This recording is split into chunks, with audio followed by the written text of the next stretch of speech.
Qui ne tente rien à rien, je passe devant. Qu'est-ce que vous pensez de mon nouveau chapeau? Moi j'adore. Mais je me sens un peu déguisée. Donc je vais l'enlever pour la vidéo, mais l'intention est là. Bonjour à tous, j'espère que vous allez bien. Ça fait longtemps que je devais faire cette vidéo de confection d'hôtel. 11 mois exactement que je l'annonçais dans ma dernière vidéo, ça fait franchement peur. Pour ma défense, j'ai sorti en octobre dernier mon livre qui s'appelle Les petits chaudrons d'Arlette Grimm. Vous lui avez d'ailleurs réservé un accueil très chaleureux et pour cela je tenais à vous remercier de tout mon cœur. Le livre est chapitré comme la visite d'une maison de sorcière. On commence par l'entrée, les rituels de protection associés au foyer, puis la cuisine avec les recettes en magie des fourneaux, le salon avec la conception de grimoires et rituels en magie des bougies, la chambre pour les rituels d'apaisement, le dressing d'une sorcière, les intentions et les cycles lunaires, ainsi de suite. J'ai également sorti un agenda 2023-2024 où il y aura du contenu exclusif, donc il commence en septembre de cette année, donc à la rentrée, et finira en septembre prochain. Il y a tous les rituels de nouvelle lune et de pleine lune. Vous retrouverez des do-it-yourself, des façons de célébrer les sabbats, mais également les correspondances. À la fin, vous avez les intentions et les couleurs, les cycles lunaires et les intentions, les jours de la semaine, etc.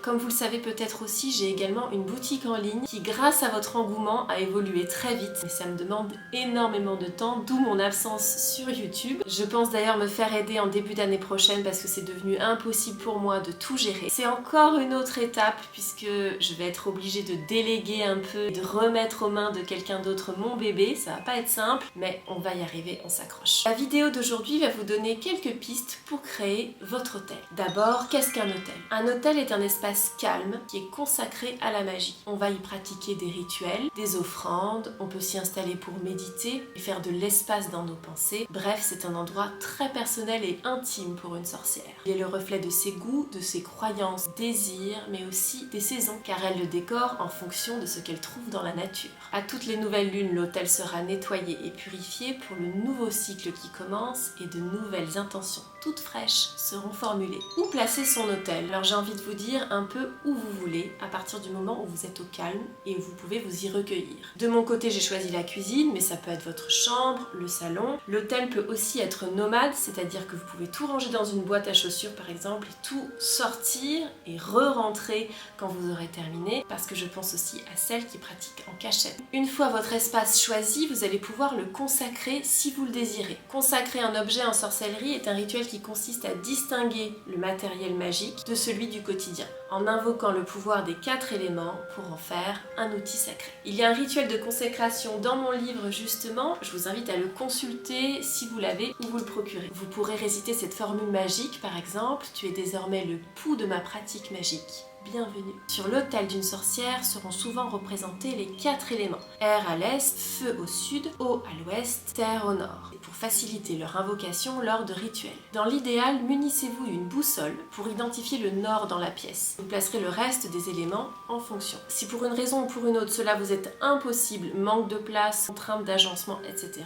placez les objets représentant les éléments aux points cardinaux symboliques et oubliez la boussole. Gardez toujours en tête que la magie est votre royaume et adaptez-la toujours à vous d'abord et à votre ressenti. Dans mon livre, je vous parle en détail des objets que vous pourrez placer sur l'autel et qui représentent les éléments. Par exemple, on peut placer une plume à l'est pour représenter l'air, une bougie au sud pour le feu, chaudron et miroir à l'ouest pour l'eau, cristaux, pentacles au nord pour représenter la terre. Notez que si vous n'avez rien de tout ça, vous pouvez simplement placer une bougie à chaque point cardinaux pour invoquer ces éléments. On invoque souvent les 4 éléments pour ouvrir un cercle par exemple, mais on va également pouvoir puiser leur énergie pour un rituel particulier. Ils ont chacun leur magie, sont interdépendants et complémentaires. Selon votre humeur, vous pouvez décider de ne travailler qu'avec l'un d'entre eux. Lorsqu'on allume une bougie par exemple, on va travailler spécifiquement avec l'élément feu et son pouvoir de transformation, sa chaleur, sa force. Pour approfondir ce sujet, je vous conseille de visionner ma vidéo précédente où je vous parle de la magie des éléments en détail.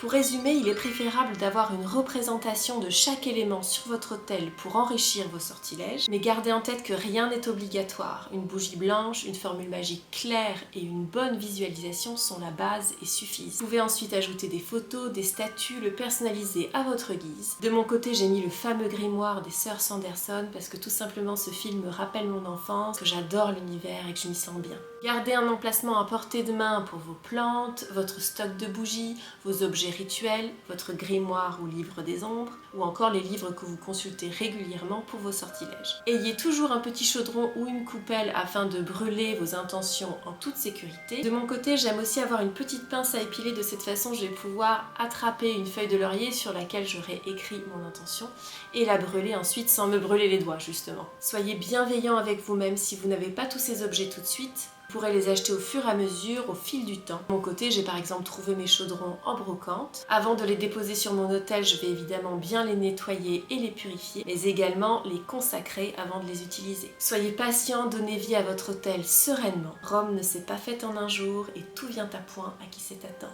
Voilà, c'est fini pour aujourd'hui. Je vous fais de gros bisous et vous dis à très vite.